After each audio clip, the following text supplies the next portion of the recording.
جن کو 2 وقت روٹی نہیں ملتی وہ کیا اللہ سے لو لگائیں گے؟ جو 10-12 گھنٹے دن میں کام کرتے ہیں وہ رات کو کہیں جاگیں گے، کھڑے ہوں گے اللہ کے حضور؟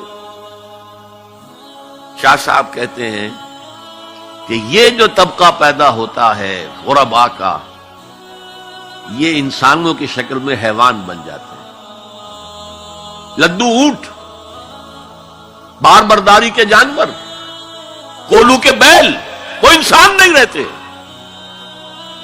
حدیث میں نے آپ کو سنا دی، کاد الفقر و یکون کفرا۔ تو اس انقلاب کو برپا کرنے کے لیے، اور یہ میں آپ سے عرض کر دوں، تاریخ انسانی کا عظیم ترین انقلاب وہ ہے جو محمد نے برپا کیا صلی اللہ علیہ وسلم، اور یہ میری بات نہیں ہے۔ ڈاکٹر ایم این رائے، ممبر کمیونسٹ انٹرنیشنل، ہندو اور کمیونزم کی سب سے اونچی باڈی کا رکن، 1920 میں بولشوک ریولوشن کے 3 سال بعد 1917 میں انقلاب آیا تھا، ایک لیکچر دیا ہے لاہور میں، بریڈلا ہال میں، دی ہسٹوریکل رول آف اسلام، اور اس نے کہا عظیم ترین انقلاب وہ تھا تاریخ انسانی کا جو محمد نے برپا کیا، because he was a revolutionary, he knew what a revolution means.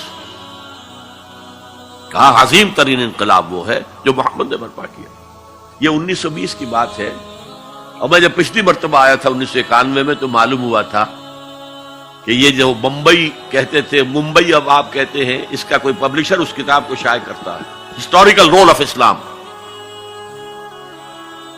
اچھا، یہ تو ہوا 20ویں صدی کے شروع سے 20واں سال، اس کے اختتام سے 20 سال پہلے کتاب لکھی گئی دی 100، یہ ہندوستان کا ہے ایم این رائے، اور وہ مینہٹن کا رہنے والا ڈاکٹر مائیکل ہارٹ۔ اور دی 100 کیا ہے کتاب؟ A selection and gradation of the most influential personalities of human history.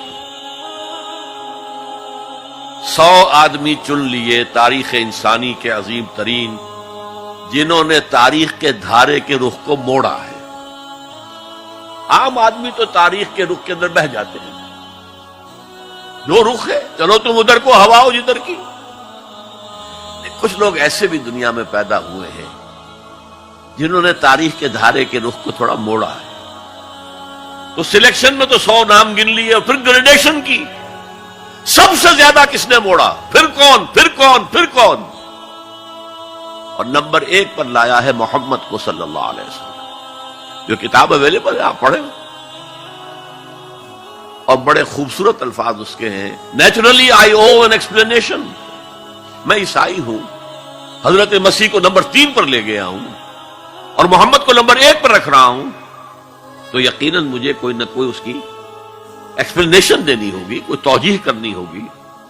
اور پھر اس نے وہ جملہ لکھا ہے جو میرے علم کی حد تک کسی مسلمان کی رسائی اس تک نہیں ہوئی۔ This is because he was the only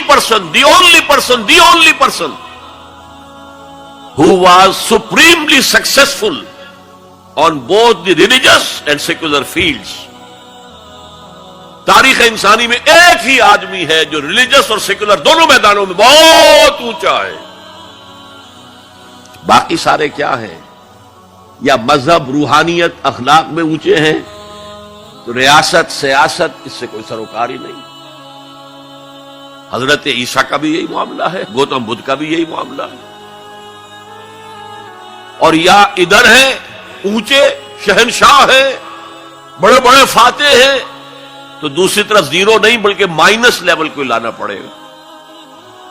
ایک ہی شخص ہے، وہ کہتا ہے ایک، دی اونلی، اسی لیے میں نے 3 دفعہ دہرایا ہے، the only person who was supremely successful at both the religious and secular planes۔ یہ ہے حضور کا انقلاب۔ برپا کس سے کیا؟ کتاب سے کیا۔